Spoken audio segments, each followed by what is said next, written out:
Friends, இந்த வீடியோல வந்து எதை பற்றி பார்க்க போகிறோம்னா வாட்ஸ்அப்பில் வந்துருக்கிற நியூ ஃபீச்சர்ஸ் அண்ட் அப்டேட்டை பற்றி தான் பார்க்க போகிறோம். வீடியோவை ஸ்கிப் பண்ணாமல் ஃபுல்லாக பாருங்கள். வந்து ஃபஸ்ட்டு பார்க்க போகிற ஃபீச்சர் வந்து என்னென்னு பார்த்தீங்கன்னா, இப்போ வந்து ஸ்டேட்டஸ் ஆப்ஷனில் மேலே உள்ள 3 டாட்டை வந்து கிளிக் பண்ணிவிட்டு கெட் நோட்டிஃபிகேஷன் அப்படிங்கிற ஆப்ஷன் வந்து கொடுத்து நீங்கள் எனேபிள் பண்ணி வச்சுக்கிட்டிங்கன்னா உங்கள் ஃப்ரெண்ட்ஸ் வந்து ஸ்டேட்டஸ் போட நோட்டிஃபிகேஷன் வந்து ஷோ ஆகும் உங்களுடைய நோட்டிஃபிகேஷன் பாரில். நெக்ஸ்ட் ஸ்டேட்டஸ் ஆப்ஷனில் இன்ஸ்டாகிராம் போல் ஆஸ்க் கொஸ்டின் அப்படிங்கிற நியூ ஃபீச்சர் வந்து கொண்டு வந்திருக்காங்க. அதில் நீங்கள் வந்து கொஸ்டின் வந்து கேட்டு உங்கள் ஃப்ரெண்ட் வந்து ரெஸ்பாண்ட் பண்ணாங்கன்னா அவங்களுடைய தனி சேட் பேஜில் போய் பார்த்துக்கிற முடியும்.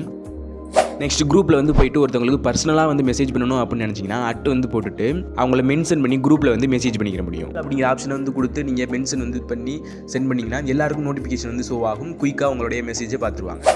நெக்ஸ்ட் ஸ்டேட்டஸ் ஆப்ஷனில் ஏஐ இமேஜையும் வந்து உங்களால் ஸ்டேட்டஸ் வச்சுக்கிற முடியும். அதுக்கு என்ன பண்ணுறீங்கன்னா, நீங்கள் ஸ்டேட்டஸ் வந்து வைக்க போகிறீங்கன்னா ஸ்டேட்டஸ் ஆப்ஷனை வந்து டச் பண்ணிவிட்டு இங்கே மேலே வந்து ஸ்க்ரோல் பண்ணி பார்த்தீங்கன்னா இங்கே சைடில் ஏஐ இமேஜ் அப்படிங்கிற ஆப்ஷன் வந்து கொடுத்துருப்பாங்க. அதை வந்து கிளிக் பண்ணி உங்களுக்கு தேவையான இமேஜை இதிலே கிரியேட் பண்ணி ஸ்டேட்டஸ் வச்சுக்கிற முடியும். நெக்ஸ்ட் ஃபீச்சர் வந்து என்னென்னு பார்த்தீங்கன்னா, ஒரு சேட் பேஜில் போயிட்டு கிளியர் சேட் வந்து கொடுக்குறீங்கன்னா இங்கே நீங்கள் டெலிட் பண்ணுற மெசேஜை கஸ்டமைஸ் பண்ணிக்கிற முடியும். நெக்ஸ்ட் நீங்கள் வந்து சென்ட் பண்ணுற எமோஜிஸ் அண்ட் வந்து ஸ்டிக்கர்ஸ்லாம் வந்து அனிமேஷனாக வந்து ஷோ ஆகணும் அப்படின்னா இந்த ஆப்ஷனை கிளிக் பண்ணி எனேபிள் பண்ணிக்கிறீங்க. செட்டிங்ஸ் ஆப்ஷன் உள்ளே இருந்து போயிட்டு இங்கே அக்சசிபிலிட்டி அப்படிங்கிற ஆப்ஷன் வந்து கீழே வந்து கொடுத்துருப்பாங்க. அதை வந்து கிளிக் பண்ணிட்டு உள்ளே போனீங்கன்னா இங்கே கீழே அனிமேஷன் அப்படிங்கிற ஆப்ஷன் வந்து கொடுத்துருப்பாங்க. அதை வந்து கிளிக் பண்ணிட்டு உள்ளே போனீங்கன்னா இங்கே 3 ஆப்ஷன் வந்து கொடுத்துருப்பாங்க. அந்த 3 ஆப்ஷனையும் வந்து கிளிக் பண்ணி எனேபிள் பண்ணி வச்சிருங்க. அதுக்கப்புறம் செட்டிங்ஸ் ஆப்ஷனில் கீழே வந்து பார்த்தீங்கன்னா அந்த இன்ஸ்டாகிராம், ஃபேஸ்புக் அப்படிங்கிற ஆப்ஷன்லாம் வந்து நியூவாக டிசைனாக வந்து கொடுத்துருக்காங்க. நெக்ஸ்ட் வாட்ஸ்அப்பில் செலக்ட் கான்டாக்ட் அப்படிங்கிற ஆப்ஷன் வந்து டச் பண்ணிட்டு நீங்கள் ஒரு ஏஐ கிட்ட மெசேஜ் பண்ணணும் அப்படின்னு நினச்சிங்கன்னா கீழே சேட் வித் ஏஐ அப்படிங்கிற ஆப்ஷன் வந்து கிளிக் பண்ணிங்கன்னா இங்கே நிறையா ஏஐ ஆப்ஷன் வந்து கொடுத்துருப்பாங்க.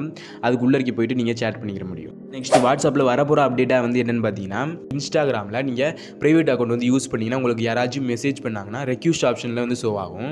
அதே மாதிரி வாட்ஸ்அப்லையும் உங்களுக்கு அன்னோன் நம்பர்லேருந்து மெசேஜ் வந்துச்சுன்னா அந்த ஆப்ஷனை வந்து எனேபிள் பண்ணி வச்சிட்டிங்கன்னா ரெக்யூஸ்ட் ஆப்ஷனாக வந்து ஷோ ஆகும். அப்புறம் வாட்ஸ்அப்பில் வரப்போகிற இன்னொரு அப்டேட்டாக வந்து என்னென்னு பார்த்தீங்கன்னா, நம்ம இன்ஸ்டாகிராமில் யூசர் நேம் நம்ம வந்து யூஸ் பண்ணுவோம். அதே மாதிரி வாட்ஸ்அப்லையும் யூசர் நேம் கொண்டு வர போகிறாங்க. அப்டேட்ஸ்லாம் உங்களுக்கு யூஸ்ஃபுல்லாக இருக்குன்னு நினைக்கிறேன். யூஸ்ஃபுல்லாக இருந்துச்சுன்னா நம்ம சேனலை ஃபாலோ பண்ணிக்கோங்க, லைக் பண்ணுங்கள், கமெண்ட் பண்ணுங்கள் ஃப்ரெண்ட்ஸ். தேங்க்யூ.